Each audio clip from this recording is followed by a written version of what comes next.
Hello, welcome. Nice to be here as always. We thought we'd have an opportunity to have a conversation with you. We've been receiving a lot of questions really very much across the board about a lot of different topics, which really says there's something going on in the world. Have you noticed? So these questions that have been asked are really all over the board, and kind of rightfully so. We're in a time of some significant changes. But we set this topic at the equinox, why this equinox is really important.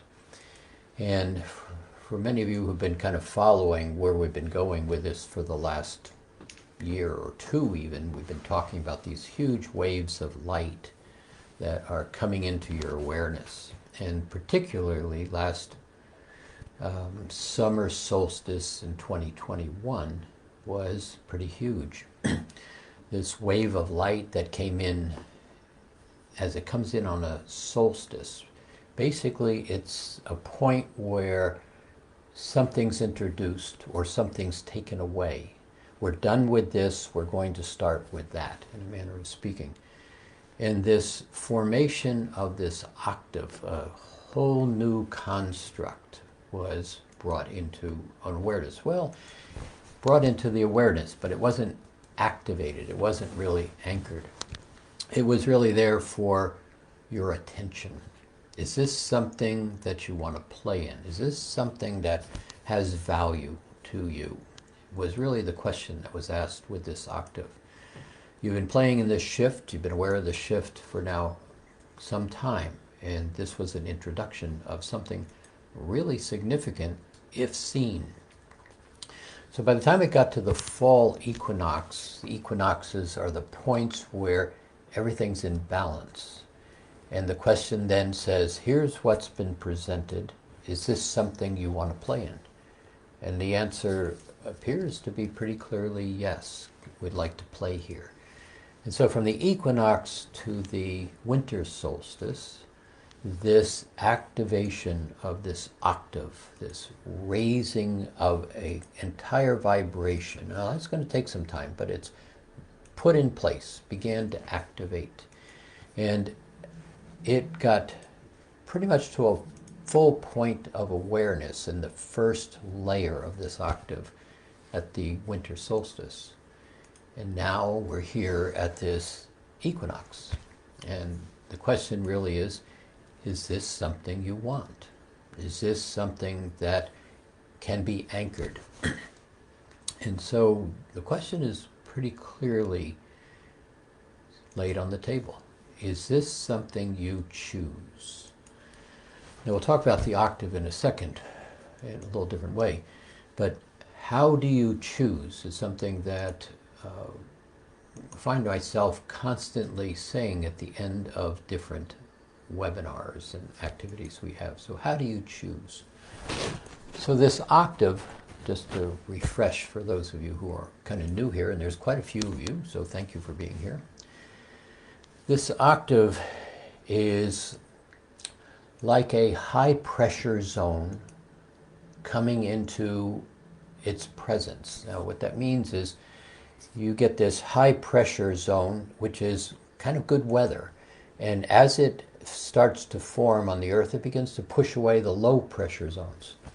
Right at the edge where that high and low pressure zone interface, there's usually a lot of disruption. There's storms, winds, changes in temperatures. Sometimes, though, it just smoothly moves into a nice, comfortable shift. It was really cold yesterday, but today seems to be pretty nice. That's how this octave is unfolding. It's unfolding both ways. In some ways, you can experience it as an ease. In other ways, it's very disruptive. And so if you look at the 3D world where we play, in a way this octave coming into the presence of the world is disruptive.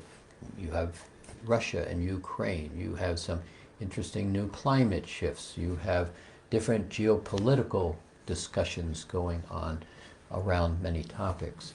So you've got this interface that's happening, and there's a lot of push and shove in that interface. And then for those of you who are beginning to recognize that an awful lot of the noise is simply noise. It's not the message. There's a statement that you kind of get, the signal gets lost in the noise, because we get, look at that and watch out for this and this is really terrible. But the signal, the message, is quite often missed. But for many of you, where you're playing in a place that's more quiet and present and observing and recognizing I can choose my realities, this smoothness is starting to become very available. The ability to start to recognize that all that noise has very little, if anything, to do with me. So the ability to choose, the place to choose, is very much available at this particular time. Now, a lot of the questions that we've been receiving from you range from how does this all work, Ukraine, Russia, the noise, but the questions are being asked from a place of how do I help, from kind of a love to I have anxiety and I'm terrified in fear. But if you can begin to step back and really find that place within this octave, the part that's being presented is the octave is quiet, it's got an ease to it, it has a lot of joy in it, it has a level of buoyancy and lightness to it, it feels light in weight and light in brightness. And so what's being asked of each of us is, how do you choose? And so choosing to basically begin to put your attention into ease and well-being is going to start to more immediately bring that experience of ease and well-being. But the issue, as always, comes down to, how do I choose? So one of the things, for the purpose of just kind of setting this up, is there's an energetic configuration that we talk about in Mastering Alchemy now quite a bit, and it's becoming quiet, just simply being quiet, right where you're sitting right now. Take a breath and choose to be quiet. Now, quiet kind of turns off the rational mind, so that's a challenge for many, because the rational mind keeps going, well, wait, what about the answer? And how come this? And when's that going to happen? No, quiet. Just simply a breath and quiet. And then more quiet. This sounds odd, but more quiet. Just take another breath and become a little more quiet. It's almost as if you pull yourself in. You get a little bit more focused, get a little bit more relaxed. Begin to engage this word comfortable.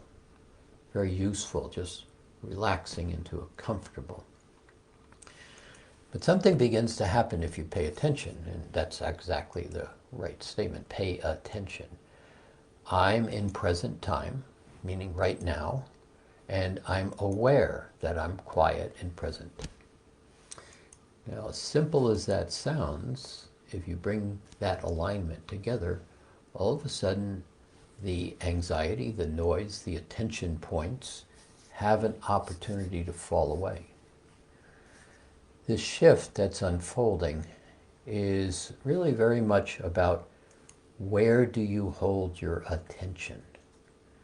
And in that unconscious nature of noise, we are being drawn all the time into the noise.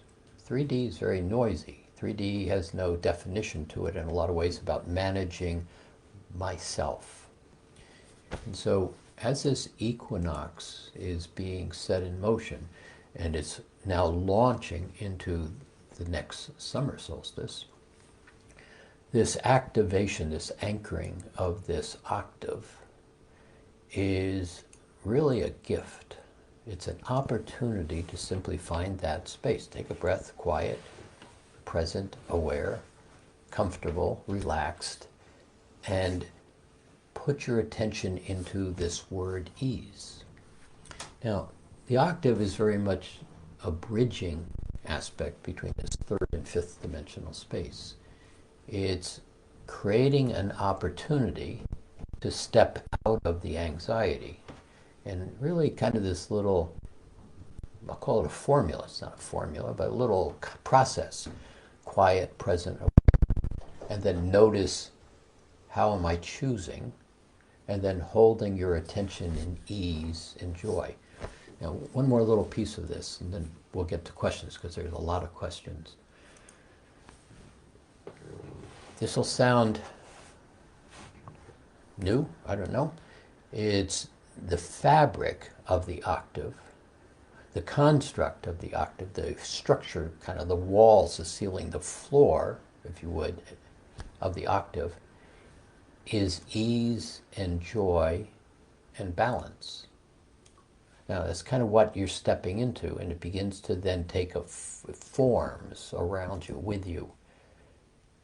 It's in that octave that the ability to start to see some really extraordinary changes, opportunities that are being presented, begin to come into your awareness. And it's in that octave that the anxiety of a lot of the noise begins to fall away. See, something, if you'd really stop and get quiet and present and aware, and then ask yourself, does the noise have anything to do with me? Now, we'll get to this in a minute, and you just have to hear this kind of on the soft side. Is this war in Russia and Ukraine have anything to do with me at all?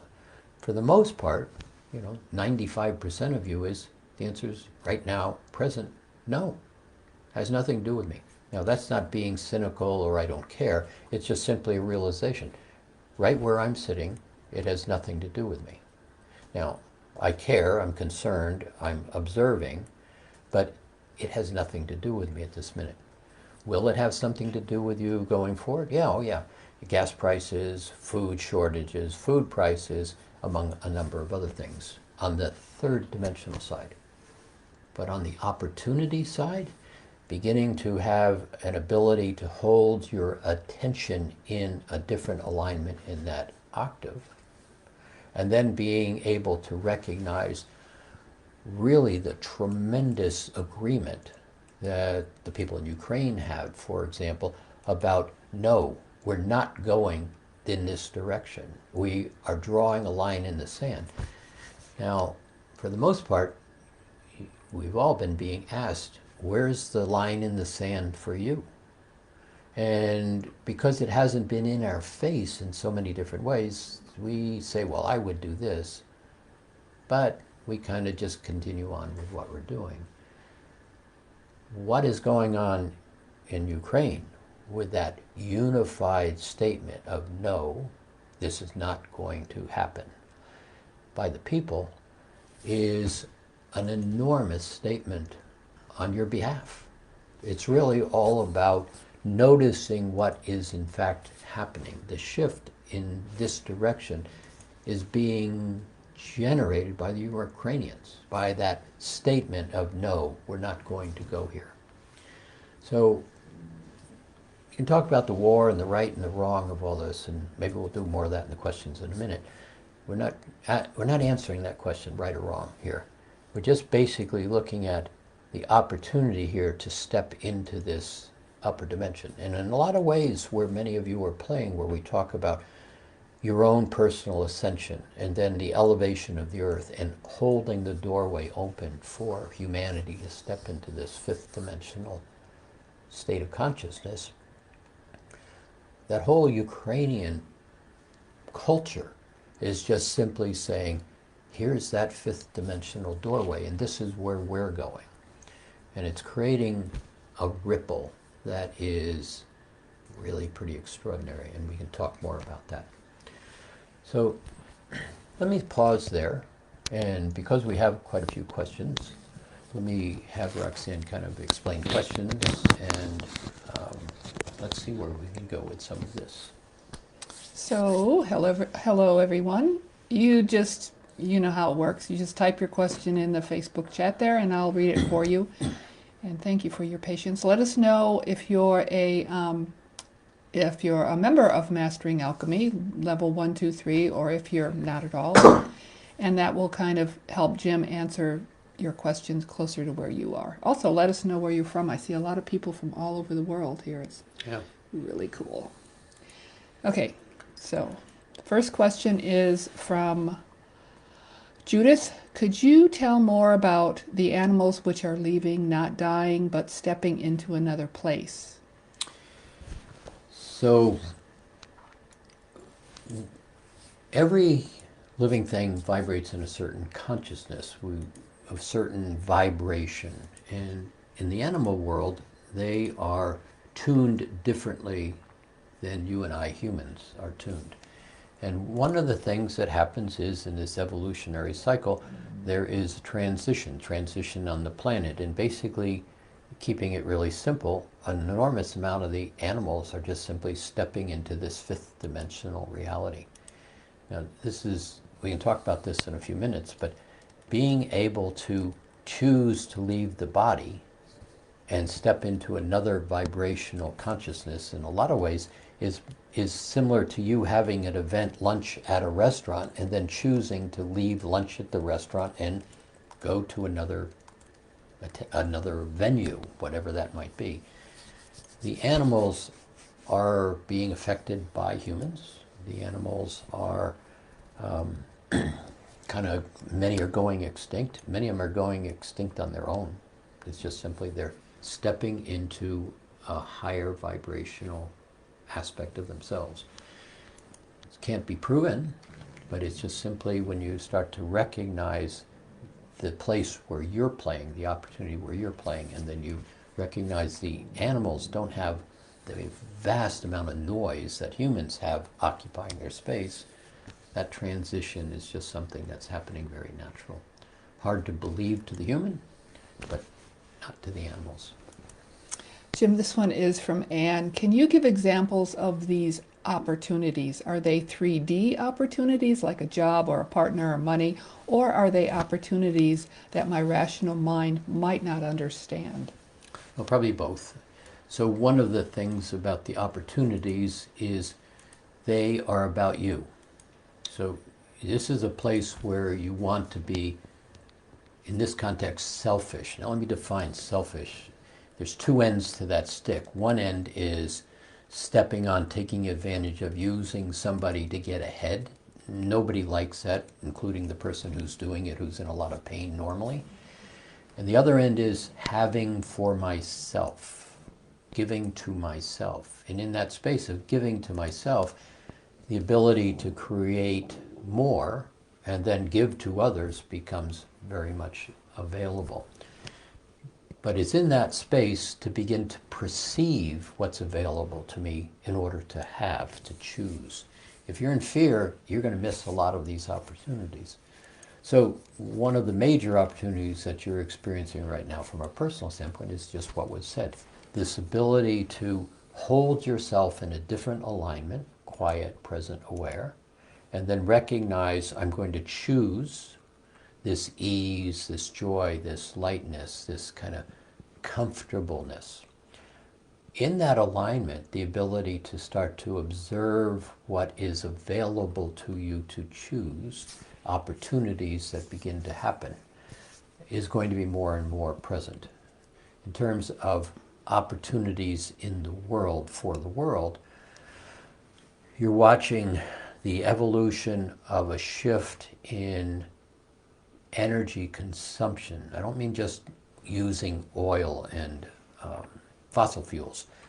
There is aspects of nuclear energy that is unfolding in a way that is extraordinarily safe and very potent for taking care of the needs of a lot of the electrical needs. There is, we've touched on this in the past, this awareness of energy being drawn from the atmosphere. This one's really big. And we've talked about this in Mastering Alchemy and the other places with regard to Atlantis and a technology that was available to Atlantis. And it was like a pole. They were called pulsars, and on the top was a technology. And it simply drew electricity from the atmosphere. One of the things you want to be aware in the air, in the atmosphere, enormously electrical. And it's partly what stabilized the electromagnetic fields of the Earth. Drawing from that is a technology that's in the process of becoming known. That one's going to be very exciting over the coming years. Artificial intelligence is debatable in terms of ethics and practicality. That question is going to be resolved, and it's being resolved in actions that the Ukrainians are taking in that war, for example. No, we're not going past this line. This is what we're all about. When you start to have that sense of your own personal identity and the excitement of, we'll get to it in a minute, the fire that's beginning to be raised up within your heart, within your consciousness, a lot of fire, positively, excitement, that's going to start to bring into an awareness externally a lot of the changes that are going to allow us to transition through much of the climate transformation. But the one that's most important is you. How do you choose? And what is it that, how do you get into this sense of joy and ease to begin to notice what is available to me to basically choose from? Jim, I have two people here who are saying a similar thing, that they're just simply weary of this game and tired of it and don't want to play it anymore. No question, just a comment. Step out. It's real easy. You want to not be here, step out. But at the same time, understand you put a lot of time and energy into saying to the Creator, send me, this is my time and space. So if you're not enjoying yourself here, change your circumstance and be really firm and clear.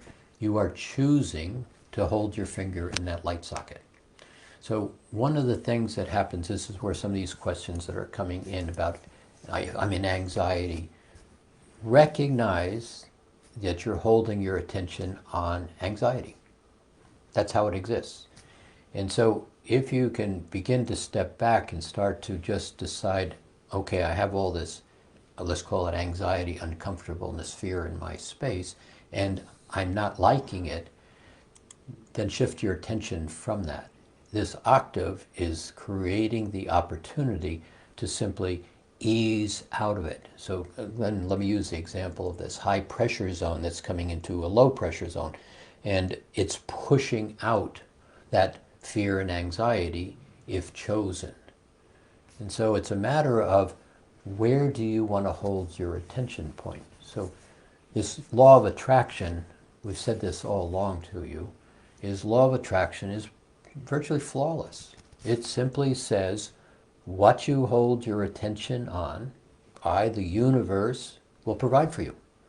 Now, the universe doesn't discern with your intentions. Your intentions, oh, I want well-being, but in fact, where are you holding your attention? I'm anxious, I'm afraid, I'm concerned, I don't know what to do. And the universe just simply says, wow, Sally woke up again today in fear, concern, and I don't know what to do. So we're never going to challenge, the universe says, you, the creator being. This is your game, your creation. How do you want to play? We'll just provide you with the props and the backdrops and the staging and all the other actors and sub-actors and actresses in your play to give you what you want. Now, some of you will hear that as like, well, that's pretty harsh. No, it's how it is.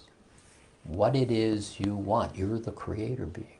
And so this octave that's coming into presence is the ability to kind of just start to find a space that's comfortable, a little buoyancy. It's like being in water and you kind of float up and down in that water space. That buoyancy is creating an opportunity to choose differently. And a lot of these tools in level 1, level 2, Mastering Alchemy, are all about, how do I get this attention point I'm holding in my space recognized and then observed in such a way that what you'll find far more often than not, it's not even my attention point. It's not even my energy. It's not my intention at all to be in this space. It's quite often we grow up listening to mom, dad, teacher, minister, and this is what you do, and this is what you don't do, and this is how it works, and we go, okay. And then we don't feel very comfortable because it's not our creation. It's kind of being that space where you're created in the image of somebody else and living somebody else's image. And mostly, that's not a very comfortable place. Jim, Mary just reminded me of something, and I completely spaced it, that we have a discount code just for people being here today, and it's $30 off level 1 or level 2. And Mary will post that in the chat room. I completely forgot about it. Okay, great. And this question is from Liv, who's in level 2. Is there an approximate time on when we will all be in 5D? Yeah, probably Thursday, 4:30 in the afternoon. And you got to make sure you know which Thursday, because no, there's no time. And there's right now, because there is only right now. There isn't really no past. You've had past, present time moments that just simply step into the next present time moment. And there is no future moment, because there's multiple futures you can choose to experience, but you choose right now to take one step forward towards that choice. So you're in the process right now where many of you playing and mastering alchemy are starting to recognize, I can do this very differently than I've done it all my life. Much of what I've done is not even my idea. Go back to that concept. And as I begin to get more certain and sense of myself, commanding my presence, begin to recognize what capable and certain and seniority feel like in my body, and then begin to live from those attention points and vibrations, you start to find that 5D is here right now. It's not coming. It's completely surrounding you. You live in 3D, 4D, and 5D. Basically, we can define those as boxes that have different structures and rules. But the primary rule in 5D is choice, allowing, well-being, and then beginning to hold your attention on vibrations like respect and dignity, integrity, kindness, co-creation, cooperation, joy, laughter. And all of a sudden your reality becomes quite different as you own and choose those attention points. Jim, this one is from Victoria. I understand the energies around the equinox will mean that we will have an opportunity to manifest our dreams more quickly. What can we do to stay in positive thought and imagine what we do want to create rather than get all caught up in what's seemingly lacking? Well, pretty much the same answer. What are you giving your attention to? And so kind of just that, again, that law of attraction is flawless. It says very clearly what you give your attention to is what you get. But what happens is in the backpack, in the I'm not okay, I don't deserve, I didn't do it right, I'm never smart enough, nobody likes me, I'm not attractive. As you have run into those engagements, those points of emotion and thought, for whatever reason, whatever event you happen, and you made a decision, I'm not okay. Now, firstly, you can't be not okay. It's impossible to be not okay. But what you can do is try really hard to be not okay. Well, that's kind of silly. No, I don't try hard to be. Yeah, you do.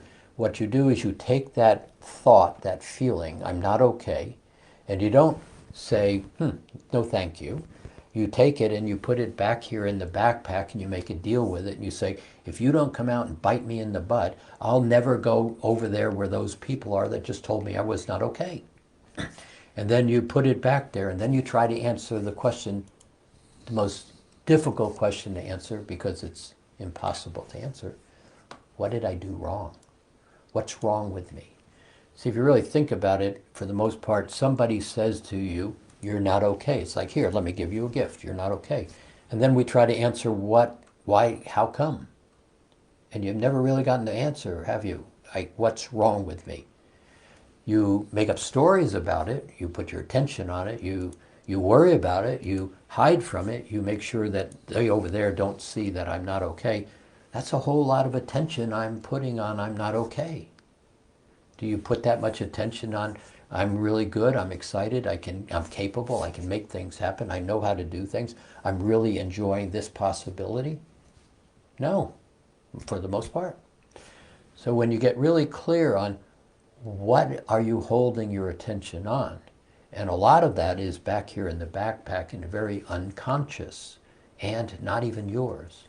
So again, just say level 1, level 2, it's all about recognizing tools, recognizing choices, recognizing how to define on this side of the rose is me, and on that side Shakespeare's theater, and I'm not part of Shakespeare's theater. I can watch it, I can choose to play there, but for the most part, the noise, the anger, the resentment, the fear, the judgment, the competition, the imposition doesn't feel very good to me. So can I choose not to hold my attention there? And it's the tools in level 1. It's simply redefining the platform of those words and staying on an understanding, big word, understanding how the rose works. 2 of the most important tools, whether you're playing in that light body space where so many of you have been playing, or you just simply found the website of Mastering Alchemy, understanding, defining where I play and where I don't play is the key to beginning to understand how do I choose this life that I want to live. Jim, this one is from Deb. Will Tesla's free energy machine ever be available to all? Yes. It's part of that pulsar that I mentioned earlier. When will that happen? Not clear. Is it in the making of beginning to come back into awareness? Yes.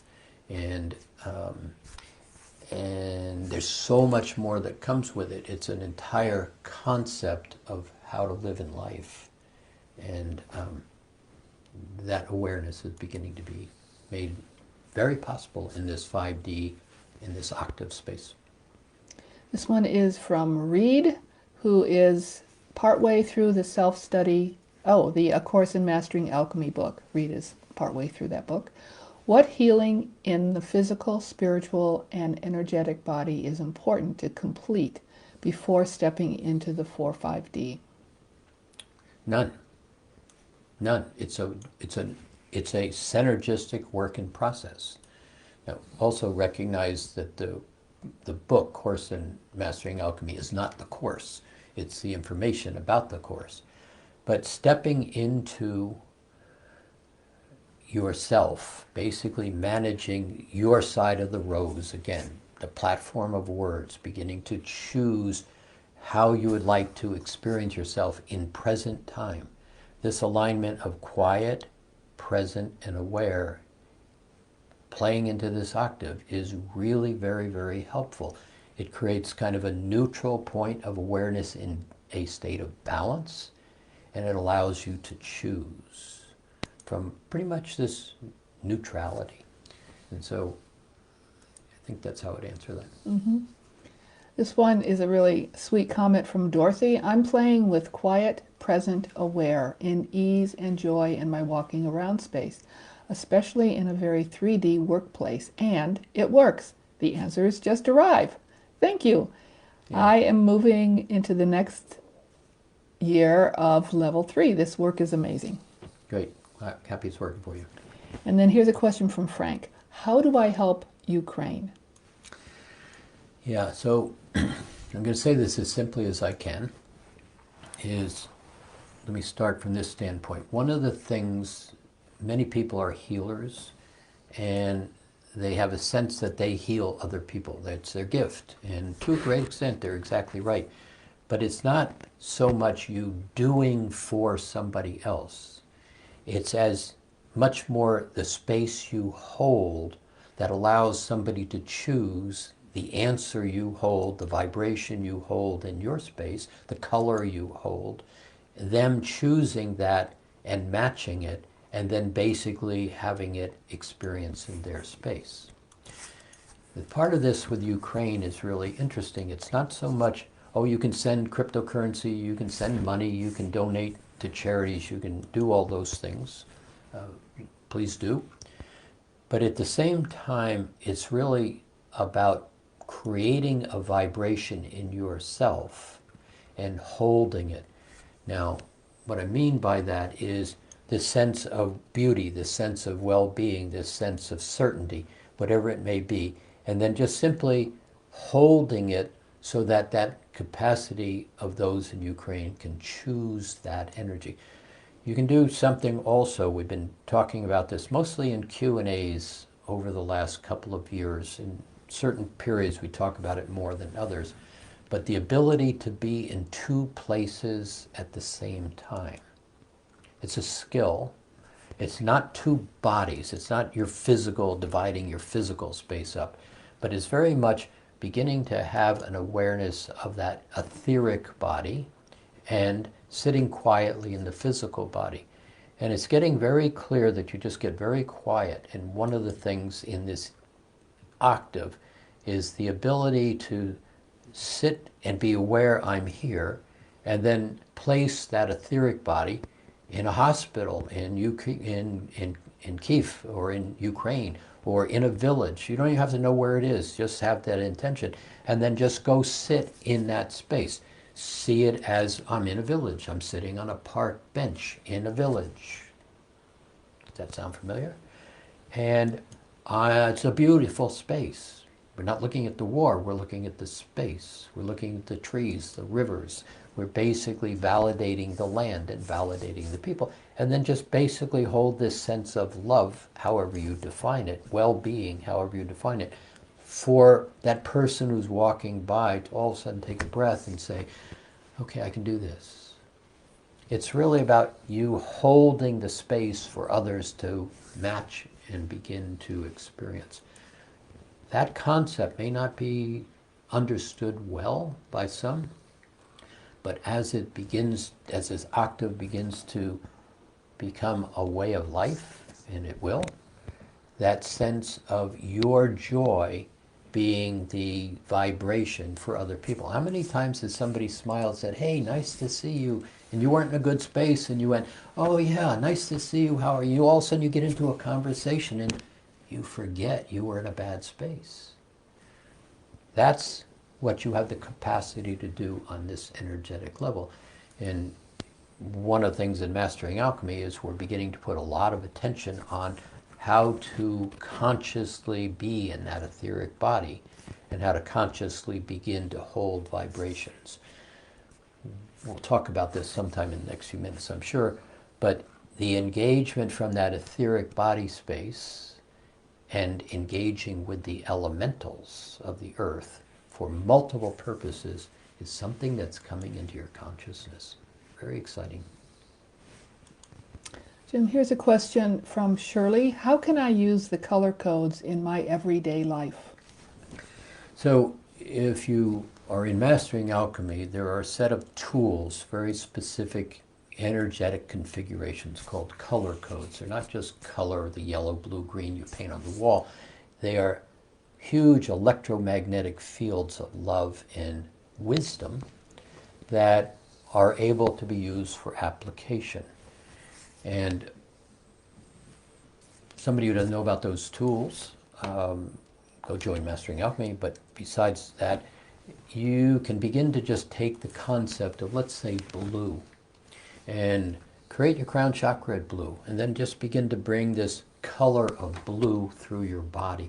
Bring it into the emotional body. Bring it in with the concept of ease, again, the octave. And then just start to sit in and be blue. Just imagine it, make it up, pretend. Some of your best skills are right there. Imagine, make up, and pretend. But imagination is the one thing that gets taken away from you very early on in 3D, because you'd be awfully powerful if you were able to understand how to use your imagination. Something coming in this 5D space. But as you begin to use those colors, that blue is very calming, the yellow color code in just nice pale yellow, beginning to move it through the nervous system to tone down the thought of something like anxiety. The yellow kind of helps smooth the thought process, the blue, the emotional process. That red is very valuable. It begins to create opening. It also has a lot of excitement to it, so it's something that you want to temper when you start to play with it, but that's where you would begin. Jim, here's a question from Isabel. Is there a pole shift coming? Pole shift is in motion. So does that mean the planet is going to flip? Well, it's estimated that it's done that 176 times. Every time the planet shifts, pretty much everything that was is wiped out, and an entire new aspect vibration of an octave is experienced to go forward.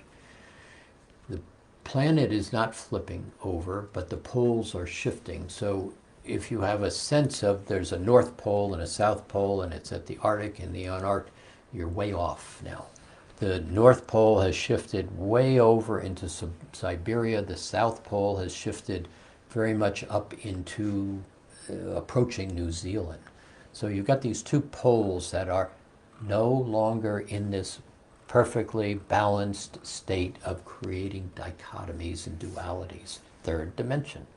And so you're watching this shift happen, and this shifting of the poles is very much aligned with these experiences that we're having with and will have going forward with the sun. Very much directly one-to-one relationship. But we're being shifted into another octave. And so positioning of those poles is beginning to allow this to happen. You're going to see a lot of sun activity, coronal mass ejections, and solar flares in this next coming year as we go into a new solar cycle. Some of it is going to be much more so than has been in the past. On the surface, some people will be upset about that, but it's really an aspect of the fire element generating a shifting inside the earth. The earth is in this climate change partly because of humans, but very much right on time in terms of shifting into this next octave and vibrational fifth dimensional frequency range. It's all intentional. It has edges to it, and we're in transition. And so the transition is, how do you choose? And again, this is why these tools are so valuable, because it gives you a perspective to observe and then choose an action versus shoot, ready, aim, or try to make good decisions from anxiety and fear. This one is from Brian. How do I help others move through this transition? Well, pretty much the same answer as before, is you start to manage yourself. And when you become, think about, it takes two to play a game. Think about in your own home setting or work setting or relationship with others setting. If you walk around the corner and there's somebody that you don't like, what happens to you? You immediately go into, well, I don't like this guy.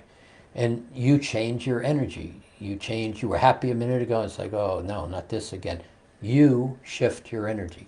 And so same thing going on here is you could see that person and you could choose not to go to the place you normally go. At the same time, you can choose to basically raise your vibration into a higher vibration to where whatever he, she resists about you and doesn't like about you is the same thing you resist about he or she and don't like about them. It takes two to play the game. What if you were the one to choose to change the game? Okay? This person, I can see I don't like them, but as I stop and I take a good look at them, I see that they were raised in a household that had a lot of abuse. They were raised in pain. They were told they were not okay. They have been punished. They have been made fun of.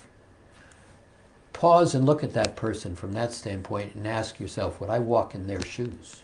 Would I change positions with this person? More often the answer is going to be no. So, but you're a caring person. You're an evolving person. You want to have a fifth dimensional reality where everybody is in co-creation and joy and happiness. Exactly. So change your part of the game. Bring your energy up. Say hello to the person. Nice to see you. Hey, nice shirt you got on. Non-statements. They're going to look at you like, he didn't punch me out. Pretty soon you're going to start to find that that shift occurs. Same thing here in places. If you will hold your attention on well-being and vibration and light, and then basically just sit on that park bench and imagine it's in Ukraine. Imagine it's in Russia.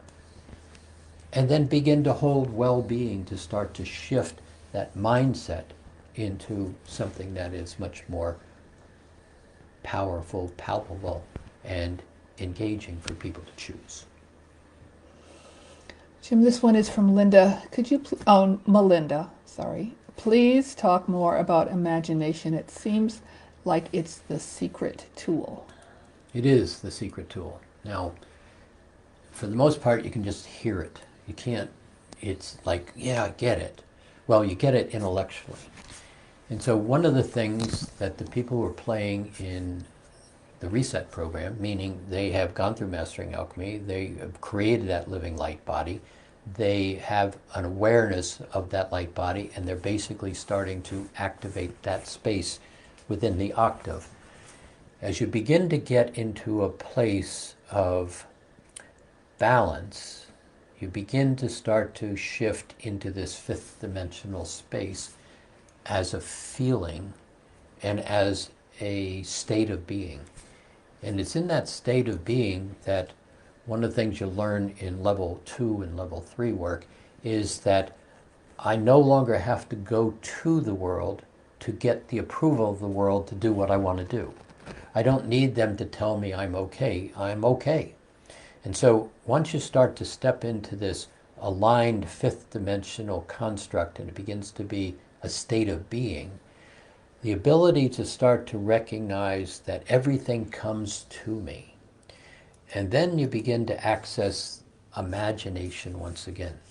And you start to live it. And one of the parts about living imagination is, again, this space of being in two places at one time.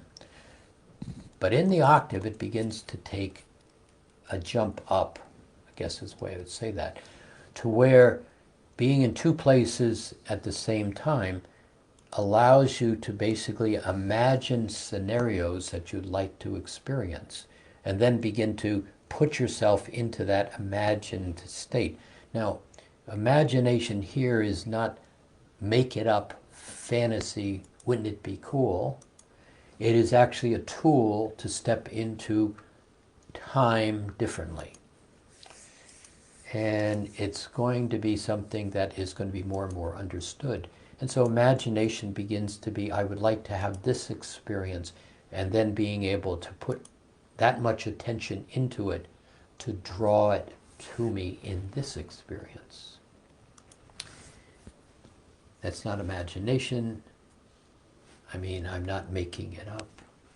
It's imagination as it works. And it's something that is hard to grasp because it's a rational mind concept. It's not a visceral in the body's concept as yet. We've been programmed out of imagination. First thing that gets taken away, stop lying, stop making up stories. There's no angel sitting at the table with you. Stop. And we look at the mom, dad, teacher, minister from that little body and realize, well, I came here to play this game. And so we put it on hold. It's time to take it off of hold. It's time to step back into the imagination. And it's going to be a really fun journey. Jim, I think Carrie was in our conversation this morning when we were having coffee. Yeah. She's very psychic. So Carrie's asking, the last time I played with the water element in 2020 when you asked us to, there were unintended consequences. The water main on our street broke. Powerful being. So I felt some apprehension about playing with the fire element in the park bench last week. Can you please help us to know how we can prevent unintended consequences when engaging with these elements? So this place where we're beginning to engage the elements, and the first element we engaged in the park bench last week was the fire element. And the fire element is really about excitement, passion, love. All of these elementals, they work together synergistically. They're the managers of the earth. They move as one in different formats. They have very specific jobs to do, lots of help in the process. But we started with the fire element because all of these elements are love, variations of love. And stepping up the excitement and the imagination in order to elevate the vibration is important. to begin to then engage the other aspects of the elementals, which we'll do in the park bench over the next few weeks. But to the question, one of the things, and the last thing that was said in the park bench last week was, it's about intention into action. But there's another couple of iterations in the middle of that. It's intention, but it's also pause, observe, and then choose an action. You want it all, but you don't want it all at one time. So when you start to play with a perfect example of the water element, and you say, give me unlimited water, yeah, maybe that's not really what you intended. You just want a lot of water, but not unlimited. And so we're in park bench, we are particularly walking before we run. It's really clear the elementals are something that are now engaged from a teaching, remembering, wisdom standpoint. Not so much that you are going to teach them, although you, the human in physicalness, are where the requirements to create in physicalness exist. So the elementals in a non-physical state, the archangelics, the lords of light, the ascended masters in non-physical state, they can see all the probabilities and possibilities, but they can't make something happen. They're not in physical.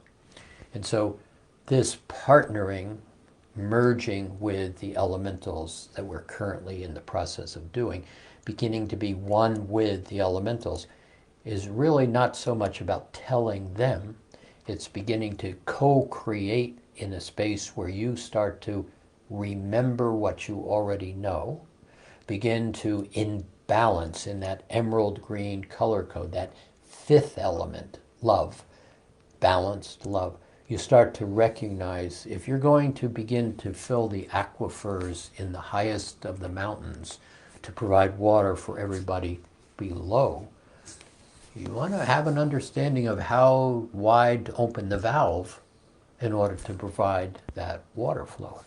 So it's not a fearful place that we're stepping into. It's a managed, focused, intentional space of wisdom to be applied. The thing about it is you know the answers.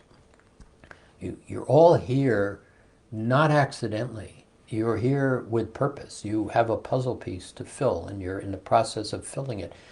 It's the whole purpose of mastering alchemy was to become conscious of being conscious and aware of being aware, and then being able to choose an application of love to apply to the circumstances that you're trying to shift or intending to shift into action. Very mechanical spirituality. Very joyful, but very mechanical. It's a very creative process. When you can do it with imagination, you can do it in present time, you can do it outside of time to where you've got limitations and you have to wait. Playing in simultaneous time, multiple layers of time, playing in circular time. It's an understanding. Time's an application, not a fixed concept. But it requires attention and curiosity, and merging your alignment with the elementals is basically for the purpose of wisdom and remembering. And that's where we're playing right now. Jim, I have several people asking or expressing a similar thing, and it goes something like this. War, drought, racism, separation, fires. How can all this be part of the plan? Yeah, lions and tigers and bears. Oh my. It is all part of the plan. So how do you step out of imposition and domination and control and inequity? How do you step out of that?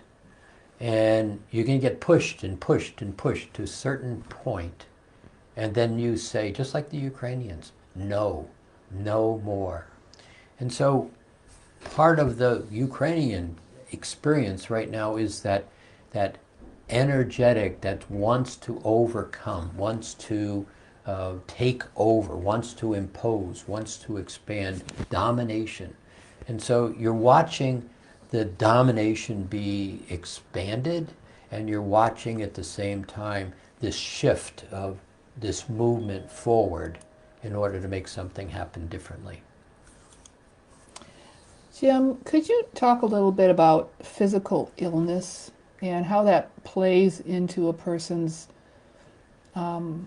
mock-up life purpose? Sure. So, physical illness is the last of the experiences. So what I mean by that is you're in a state of a spiritual state of comfort, happy, joy. You don't have your attention on anything broken. Yeah, it's a great day. And then somebody says something like, that's really a weird shirt you have on. And you drop from that state of well-being, state of balance, into a state of off-balance. It's like, whoa. You have a mental thought, and that mental thought it's like, wait, this isn't any good, you say. And it's kind of like you drop down. And then immediately it's like, oh, this doesn't feel very good, what this person said. I've just been insulted, or this isn't good. So where you were happy a minute ago, you drop down into the mental, and then you drop down into the emotional. And let's say it's much more than you have an ugly shirt on. It's simply, you're not okay, you're stupid, you're never going to succeed. I don't know why I had you, the father says to the little child. Well, that's kind of impacting. If you hold your attention on law of attraction will give you what you hold your attention on. I'm not okay, I'm not okay, I'm not okay. And what happens is that drops down from that joy into a little lesser and a little lesser. And if you hold your attention on that imbalance long enough, it drops into the physical space and becomes an illness, a disease. And so up here I'm in ease, and then I'm in dis-ease, big hyphen. And then it's like the emotion is like, oh, this isn't good. Now I'm in dis-ease. The hyphen gets much smaller, and if you hold on to it long enough, the hyphen goes away. And the word becomes dis-ease, off balance. And it drops into the physical. So healing from the physical place is the last place it resides. So what is it that causes me to believe I'm not okay, and remove it? Use the rose, use the color codes, use the 4th, 5th, 6th ray, use the reconstructions that allow you to take advantage of it. Turn the Ark of the Covenant back on. Turn the Eye of Horus on. Begin to see, know, feel as a knowingness and a perception of what's going on with me from present time. All that's available, but it's not taught in 3D. So, Jim, this question is from Anne. I'm very aware of the propaganda that we're being subjected to. I see it very clearly, but those around me don't. The veil is lifted and has created a rather surreal experience, including often feeling lonely. Mastering alchemy has been a very valuable anchor in navigating this space, but the loneliness seems to keep showing up. Any thoughts? yeah, one of the things, and we say this pretty clearly right from the beginning, you're going to lose some of your friends. You play in Mastering Alchemy. Well, the logic of that is I hang out with these people and, they're okay. I have to be somewhere doing something. And then but somewhere there's a passion inside that says there's more. And all of a sudden, this is what people in level 1 quite often say. It's like, I knew there was more. And so you step up your energy. You step up your attention where you want to spend your time. You begin to be happier. Well, these folks down here, they're not noticing or they're not interested, and you don't want to play there anymore. And so you lose some of your friends. And this happens all the time to you regardless. You've had many people come and go in your lifetime that you really enjoyed, and then they were gone. In this space where you begin to start to give to yourself, and you start to recognize things don't interest me anymore. I really don't like this, or I was supposed to be doing this, but I've never really liked it in the first place, and you begin to stop. And you start to move into a space where there's less attention being consumed in things that you don't wish to play. But at the same time, the new reference points don't necessarily show up, And at the same time, the new reference points that do sometimes take a little while to understand. So being somewhat disconnected from people in 3D is something that's often experienced in mastering alchemy particularly. It's simply, I want more and I'm not finding it. And I want people like me, but I'm not finding them. And so the piece, though, that you're working on as you step into that space in a way of loneliness or disconnection is a space to give to yourself. It's like, okay, I'm going to begin to know who I am. What is it that I want? And in that space, particularly with this octave, the ability to start to say, I would like this experience to come to me. Now, start out small. Allow yourself to have simple things. I would really like to begin to enjoy myself with more people, and I used to enjoy this coffee shop. Great. Coronavirus is somewhat in a pause, and so go to the coffee shop. Go to the coffee shop on some kind of a schedule, and you're going to begin to notice that same person. And there they are again, and there they are again. And so the next time you go, make an intention that when you see that person, you're going to sit in the seat next to them. And then you're going to simply say, gee, I notice you're here all the time. Who are you? And pretty soon, they're your best friend because they're looking for the same thing. But the point of that is I am choosing to engage my intention. I'm taking my intention into action. And that's very much what this point we are playing in right now is very much all about. It's about you having an intention and stepping into an action, not waiting for it to come to you. And that's going to begin to be easier as you start to play in this octave. Let me say it all over again. The octave, the construct of the octave is ease, joy, buoyancy, lightness in color, lightness in weight. Things aren't heavy. The structure of the octave is fluid, very flexible, mobile, a lot of fluidity. Rigid lines aren't in the octave.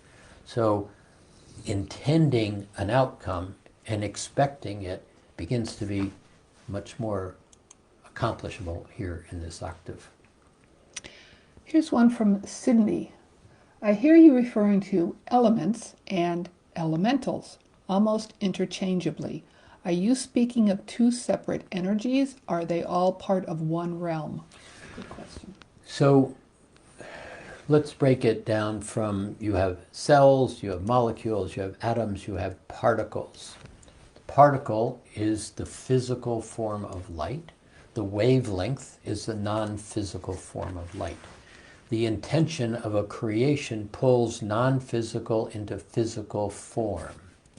So right at the particle level, a particle effectively doesn't have any definition. It's like the light, the unconditional light of the Creator just simply becomes available for you, the Creator being, to choose to create. When you basically take that particle and you move it into an oxygen atom, and then you take the oxygen atom and you merge it with two hydrogen atoms, you get a molecule of water. And then you take that water molecule and you expand it into a cellular structure, and etc. It begins to be multiplied a gazillion times into physicalness. So the elements, let's call them the particles, the atoms, the molecules. The elementals are the consciousness that manages them into form. And the form is the human being or physical beings basically saying, this is the experience I would like to have. It really is that simple. Now, simple turns into massive complexity when you start to say things like we're going to say in Park Bench, we want to fill the aquifers in the highest aspects of the elevation of the mountains. Well, let me go back. You can do that, but you also better have your hand on that valve and know what you're doing. And so this fifth dimensional space so many of you are stepping into is in the engagement with the elementals, is drawing the wisdom to choose appropriately for the action you wish to create. Now those words are important. Choose appropriately for the action you wish to create. But what happens is you're no longer the individual making decisions for my own personal selfish well-being without caring about anybody else. So then you begin to have this whole concept we've been talking about for the whole park bench program, 100% about me and 100% service to others. And it's that one action that gives 100% to me and 100% to others. It's holding the door open for somebody who's got their hands full of groceries, and they say, oh, thank you so much, and you smile. Yeah, my pleasure. Both satisfied in the same instant.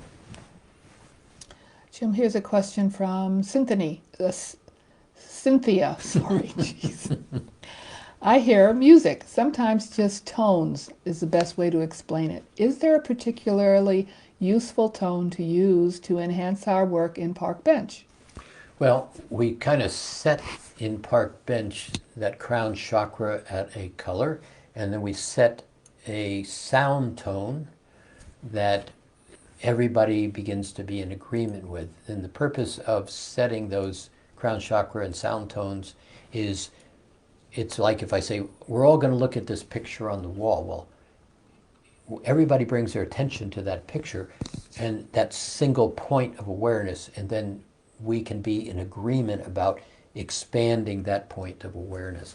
So sound tones are everything is sound. The chair you're sitting in is made of sound. If you can find that sound tone and interrupt it, the chair would just dissolve underneath you. So playing with sound tones is a whole universe in itself, understanding sound and applications of sound. And you know all of this also. So these are places where stepping into this octave, stepping into this fifth dimensional space, beginning to take your attention out of I'm not okay, and and the world's got so many problems. That's noise. For you as an individual person, I'm talking to everybody, that's noise. So what are you going to do about it? Hold my attention on, oh, look at all that challenge and drama, or simply choose to hold this level of well-being for others to match and begin to step into? Jim, this one is from Norma. Where is the best place to learn more about Atlantis? I'm going to say nowhere. There's lots of books written about Atlantis. They're just little slivers of a long time frame. They're individual events. They may be over 100 years of events. They may be just little pieces of events. But you're not going to get a full recognition of Atlantis in any third dimension space. The books are really cool. A lot of them are really interesting. What the books will do is they will trigger memories. You'll read something. You'll get a reference to something. You go, oh yeah. And that's what you'll get from Atlantis. But Atlantis was another time. It was another vibrational field. What you're really interested in Atlantis is how did the things that were really great contributions work? How did that relationship in Atlantis with the Arcturians, how did that work? So how did that pulsar work? How did crystals 150 feet long that were tuned to certain sound vibrations that managed the weather work? Those would be useful pieces of information to apply now, not so much the lore of and history of Atlantis, if men are speaking. What I would suggest, Norma, too, at least this is what resonates with me, is listening to people talk about it or reading about it, or even if there's movies out there, however way it crosses your path, check in with yourself to see if there's a twinge in your body or your emotions that say, oh yeah, I remember this, and go in that direction. Yeah. See, a lot of people focus on the fall of Atlantis. The fall of Atlantis took a long time. It's just like, no, don't go there. It took a long time. And then it got to a place, in a way, exactly where we are today, right here, where lots of unintended consequences, lots of power, control, domination played out in such a way that the balance became very much out of balance. And then events started happening. It's like, in a way, what we are experiencing today began in 1945. So you have this effectively 80-year cycle that's happened a number of times in present time. And by the time you get to that 80-year point, what was really a great idea 80 years ago is no longer a great idea. And all of the constructs to build that idea now don't work anymore, but they actually didn't work about 25 years ago, but we kept building and building on those concepts because they were there. It's like building a great building and not paying attention to maintenance, and pieces rot and pieces fall away and pieces, disintegrate, and all of a sudden something breaks, and well, they put duct tape on it, and something else breaks, more duct tape, and then at some point the building collapses. In a lot of ways, we're at the building collapse point, not that that's a problem, of 3D, and we are stepping into 5D. We're conscious of 3D doesn't work, and it's time to move. And that movement is what we're experiencing today. So, Jim,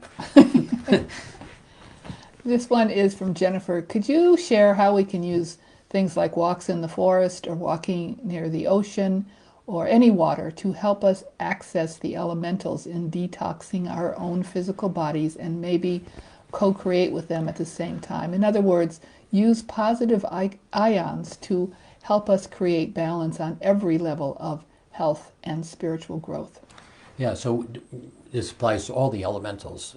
One of the things we go when we sit by the water or we walk through the forest, and we feel good by the time we get done. We feel more relaxed. We feel more, the stress is taken out of us. But there's an active engagement here if you pay attention. It's like walking down your path and simply intending. This is a space where in Park Bench, we've talked about that center point of the sphere, and then breathing into that point and then breathing out to the edge of the sphere and then drawing that breath back in. So, but what you're really doing here is you're breathing into the lungs, but you're sending the energy out to the edge, the prana out to the edge of the sphere, and then drawing it back in. Well, if you just basically included the trees that you're walking by into that concept of that sphere, and that exhale of energy goes to the trees, and the inhale is the trees drawing back to you. Sitting by the ocean, breathing into the ocean, breathing back out into the sphere. You start to create this electromagnetic field of love that is amplifying the experience. It's like meeting an old friend that you haven't seen, and you go, wow, it's so great to see you. And that's a high right there in the moment when you say, wow, I haven't seen you in 10 years. It's so nice to see you. That's that energetic alignment with the breathing in and the out, their love coming to you, your love coming to them. But really, it's not them getting in your space, you getting theirs. It's you elevate the space to a level of love that both of you match in that instant. And so breathing, not even intending love, just intending hello, and then enjoying the feeling, and then amplifying that back and forth is a place where you start to really both empower that space and remember how you've done it in other ways. Jim, this one is from Heather, who took levels 1 through 3 a long time ago and is now in Park Bench. Is this octave you speak of what is known as 5D, or is it something new? No, it's 5D, and it's let's call it a bridge where we're playing right here. It is so much more, but in simple terms, it's opening up opportunities to step into a 5D space. But this octave is somewhat, well, it's not so subtle. Some ways it's not subtle, some ways it's very subtle. It's like beginning to perceive from red to orange or green to blue. And you start to have little incremental shifts in the octave. You begin to have a little more awareness. You begin to move a little bit here. And pretty soon you realize it's different. It's like waking up at 6 o'clock in the morning and watching it become 7 and 8 and 9 and 10 and 2 and 3 and 4 in the afternoon. You just move through the day. And it's unnoticeable for the most part unless it's noticeable. And so this octave, one of the real pluses to it is it's kind of jump starts you into that space. It's that quiet, present, aware, make that the doorway if you would mentally, and then beginning to be comfortable and putting my attention on the ease, the joy, the lightness, the buoyancy. Kind of, I made the analogy, it's like if you've ever been at the ocean in the fog, and then the sun starts to burn off the fog. Something really happens interesting. The light in the refraction of the fog gets very intense. It just gets much brighter than, and then the fog burns away, and then there you are. That's what's happening here with this octave as you play in it. But joy is, you wind up laughing out loud sometimes for no reason. Jim, this one is from Iris, and this has something to do with clairvoyance. I have another person asking about being able to see, and Iris is asking, when I close my eyes, I can see and feel rose pink ray. Can you please say something about it? So that rose pink ray is a vibration that we've been bringing lots of attention to over the years. It's that pink diamond that sits inside the Sacred Heart, and it just radiates this pink light. It's an aspect of love of the Christ consciousness, the source. And it just, it's almost like you can taste it. You can feel it. It has a soft electricity attached to it. There's this very comfortable, validating feeling to it as you sit in it. And yet there's also a reverence if you put your attention into that Sacred Heart space, where it's like, it's like the concept you hear, whether it was ever a real concept for you or not. It's like stepping into a sanctuary. And then you get quiet, and it's like there's a respect and there's a vibrancy. But in this sanctuary, that vibrancy is a living light, and it has a lot of capacity if you sit and play in it. Jim, this is from Tomas. Is the law of attraction speeding up? No. The law of attraction is not speeding up. You are, but the law of attraction is simply that fixed concept. What you put your attention on, the universe says, will provide you. It's kind of a fact. The reason it's called a law in spiritual terms is because it is exactly what it is. It doesn't waver, it doesn't change. It simply is a truth, if you would, in my reality, a truth that if you put your attention on this, you get this. Now, if you can think about it in that terms, and you can start to use it as a structure to create what you want, and this is why, I'll go back to why mastering alchemy level 1 and level 2 is I'm holding on to I'm not okay, and I believe it's my fault, and I'm just not okay. Well, it's hard to go into joy and enthusiasm and imagination from I'm not okay. So the purpose of level 1 and level 2 is tools and understanding that you have choices that they don't teach you in third dimensional reality. They don't teach you in school. The mom, dad, minister, for the most part, don't teach you. There are, great parents out there that give opportunity to kids. But this aspect where I'm not okay, it was not one of those. And a lot of times when you really get down to it, that I'm not okay was just a statement that somebody made one moment having a bad lifetime for themselves.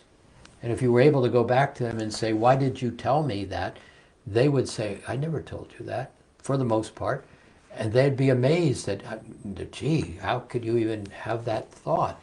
But in that one instant, we take this leg of the road versus this leg of the road.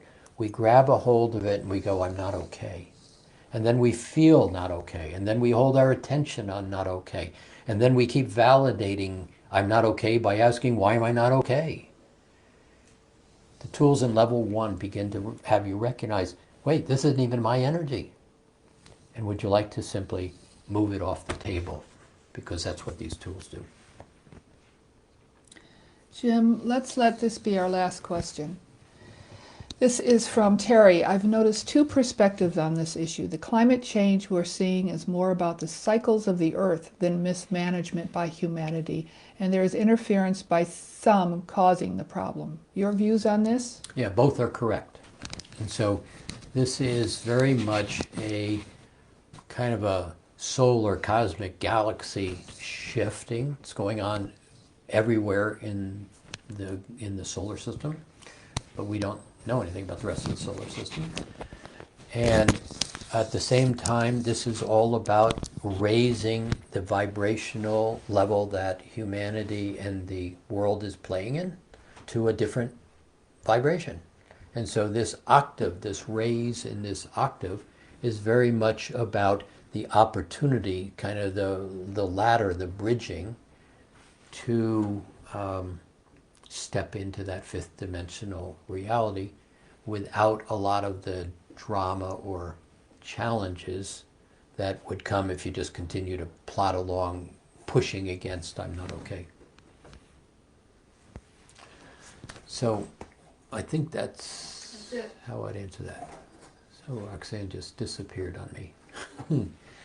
So we wanted to do this just to kind of put this shift, this octave, this equinox into perspective. And we wanted to kind of give you an idea of what's happening. Those who are playing in park bench, this should give you a little bit of an idea also in terms of the next 3 sessions that we're having, engaging with the elementals. And from there, we'll see where all of this goes. But I believe you're going to see a lot of adjustments, a lot of shifts in the next 2 months. It'll be very interesting where this whole Ukraine-Russia peace goes. It's a major Y in the road. And so if you can sit and put yourself into that aspect of love and well-being and respect, and then hold it in such a way that people are able to kind of feel it even though you don't know that, then we get to go see where this all goes. So go out, have yourself a lovely day wherever you are in the world, and we'll do this again. Many blessings.